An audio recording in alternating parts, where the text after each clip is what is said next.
Hi, welcome back to my channel. If you're new here, my name is Sarah, and I have 4 kids and have been homeschooling for the last about 5 years. If the idea of homeschooling makes you worried that your kids won't be able to make new friends or that you're gonna be all alone in this journey with no support, I want to bring you some good ideas today to dispel those fears and know that it doesn't have to be that way at all. So I've got 4 main ideas for you today. 1 is how to find or create a network or support system. 2 is ideas for socialization for your kids and for yourself. 3 is how to find a co-op, or what even that is if you've never heard of that before. And 4 is how to create your own low-key co-op if that interests you. So let's jump right in. You may have already done this, but one of the easiest ways to find people that are in the same network or arena as you is by searching on Facebook for groups. So if you just type in homeschooling in Georgia, for example, that's where I live, or Georgia homeschoolers, a ton of groups pop up for down here. I could even type in what city we're in and find more groups that way. One of the main reasons these groups are so valuable to you is that you can go in there and ask whatever question you have. And what's so great about it being a local homeschooling group is if you have a question that's related to maybe the laws in your state, then you're gonna get answers from people who live in your state and know the right answer to that. Now in these groups, you could just choose to be a fly on the wall and just sort of gain knowledge by reading through posts of what people are asking and the answers that are being given, or you can ask your own question. So it's a great place to ask people's opinion on some curriculum that you found online. What do you guys think of this? Have you used it? You could also create your own support group and invite your friends to it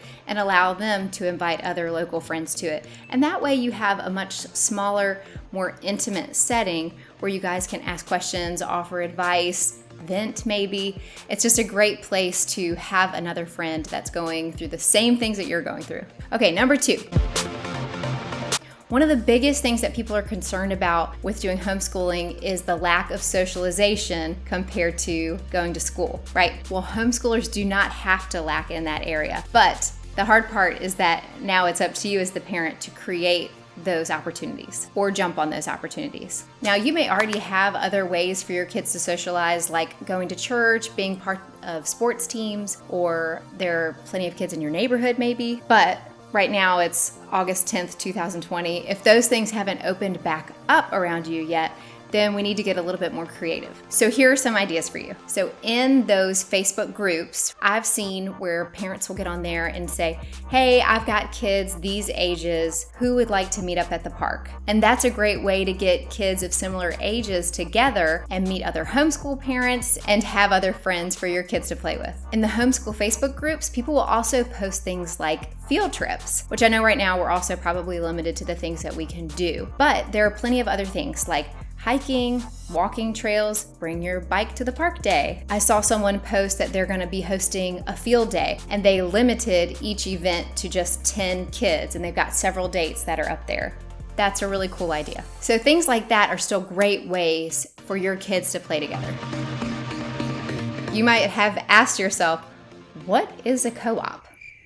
When we're referring to homeschool co-ops, it's basically just a group of kids getting together for a class that's typically led by another parent. So some co-ops that I've heard of are super organized and they can be kind of costly and run on a year-long commitment from families. And then there are some that are super relaxed, cheap, and run maybe month to month. For example, there's a co-op here that runs on a year-long commitment and they meet once a week and it's for like a 5.5 hour long day.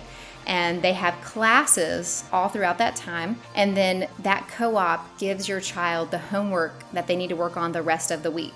So basically, they are taking over all the lesson planning for you. So if that sounds really intriguing, definitely go look up some of those in your area. The co-op in town that I've tried is very relaxed, super cheap. It runs on month-to-month basis. So I used to sign my kids up for a class for 1 month here, 1 month there, And this was all before baby number 4. It's felt a little hectic to try to do that since having 4 kids, but we'll get back into it eventually. But that was really fun. It was $5 per class per week, and they had things like STEM, art, music, geography presentation, so the kids would each bring their own presentation to give in front of the class. They also did some free things like a science fair and a Lego club. So how do you find a homeschool co-op?